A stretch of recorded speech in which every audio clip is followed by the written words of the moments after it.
নমস্কার, আজকে আপনাদের বলে শোনাবো একটি ভয়ঙ্কর মার্ডার মিস্ট্রির গল্প, যা শুনলে আপনার শরীর শিউরে উঠবে। গুজরাটের সুরাটে ৩৯ বছর বয়সী এক ডায়েটিশিয়ানকে খুন করা হয়েছে বলে অভিযোগ উঠেছে তার স্বামীর বিরুদ্ধে। পুলিশ জানিয়েছে, হত্যার পর তার দেহ একটি কাঠের বাক্সে ভরে কাদা ও সিমেন্ট দিয়ে ঢেকে লুকানোর চেষ্টা করা হয়েছিল। মৃতার নাম শিল্পা সালভে। শহরকে স্তম্ভিত করে দেওয়া এই নৃশংস হত্যাকাণ্ডের তদন্তের নেমে পুলিশ মৃতার স্বামী বিশাল সালভিকে গ্রেফতার করেছে। শিল্পা সালভি আগে Surat municipal institute and medical education research ইনস্টিটিউশনে ডায়েটিশিয়ান হিসেবে কাজ করতেন। পরে তিনি নিজের ক্লিনিক খুলেছিলেন। বিশাল একটি হীরা পলিশ কারখানায় কাজ করতেন, তবে প্রায় ৮ বছর ধরে তিনি বেকার ছিলেন। গত সপ্তাহে তিনি পুলিশের কাছে অভিযোগ দায়ের করেন যে শিল্পা নিখোঁজ। এরপর তিনি বাড়ি ছেড়ে চলে যান এবং একটি স্বীকারোক্তিপত্র রেখে যান। পুলিশের দাবি, বিশাল ও শিল্পার মধ্যে নিয়মিত ঝগড়া হতো এবং বিশাল সন্দেহ করতেন যে শিল্পার অন্য কারো সঙ্গে সম্পর্ক রয়েছে। শিল্পা তাকে নিজের মোবাইল ফোন দেখাতে দিতেন না, জানিয়ে প্রায়শই অশান্তি হতো।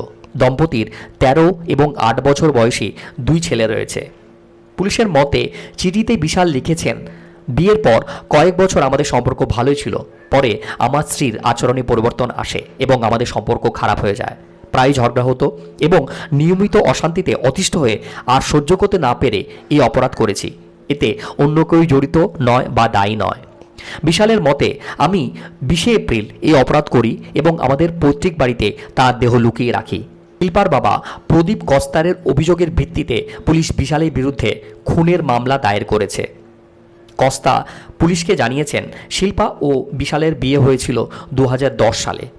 বিশাল হীরা শিল্পে কাজ করতেন, কিন্তু গত কয়েক বছর ধরে তিনি বেকার ছিলেন এবং তার ফলেই তার সঙ্গে শিল্পার ঘন ঘন ঝগড়া হতো, কারণ শিল্পাকে একা সংসার চালাতে হতো। ছত্তিশগড়ে বসবাসকারী কস্তা জানিয়েছেন, তিনি বহুবার সুরাটে গিয়ে দুজনের মধ্যে মিটমাট করার চেষ্টা করেছিলেন। ২১ এপ্রিল তিনি মেয়েকে ফোন করলে তার ফোন বন্ধ পান। বিশাল তাকে জানান শিল্পা হাসপাতাল থেকে ফেরেননি। উদ্বিগ্ন বাবা বুঝতেই পারেন যে কিছু একটা হয়েছে। তিনি দ্রুত সুরাটে এসে জামাইকে জিজ্ঞাসাবাদ করেন, কিন্তু এড়িয়ে যান এবং কোনো উত্তর পাননি। এই সময় বিশাল এক আত্মীয়ের ফোনে স্বীকারোক্তি চিঠি পাঠিয়ে পালানোর চেষ্টা করেন। পরে তাকে আটক করা হয়। পুলিশ জানিয়েছেন, ওই চিঠির সূত্র ধরেই তারা সালাবতপুরে বিশালের বাড়িতে পৌঁছান। বাড়ির প্রথম তলায় একটি কাঠের বাক্সের ভেতরে শিল্পার দেহ উদ্ধার করা হয়।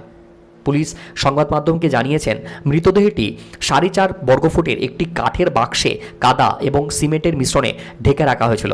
সেখানে জল ঢালা হয়নি। অভিযুক্ত তার চিঠিতে অপরাধের কথা স্বীকার করেছে। সে আরও জানিয়েছে, স্ত্রীর চরিত্র নিয়ে তার সন্দেহ ছিল। ২০ এপ্রিল সে শিল্পাকে মোটর বাইকে করে তার পৈতৃক বাড়িতে নিয়ে যায়। সেখানে তাকে শ্বাসরোধ করে হত্যা করে এবং দেহ লুকিয়ে রাখে। আমরা তার লেখার নোট পরে গিয়ে সেখানে উদ্ধার করি। কতটা পাশবিক হলে এই লোকটি এই কাজটি করতে পারে? কমেন্টে জানান আপনাদের কি মতামত। আর এই ভিডিওটি যদি ভালো লেগে থাকে তাহলে প্লিজ একটা লাইক দিয়ে আমার চ্যানেলটিকে সাবস্ক্রাইব করে দিন। Thank you.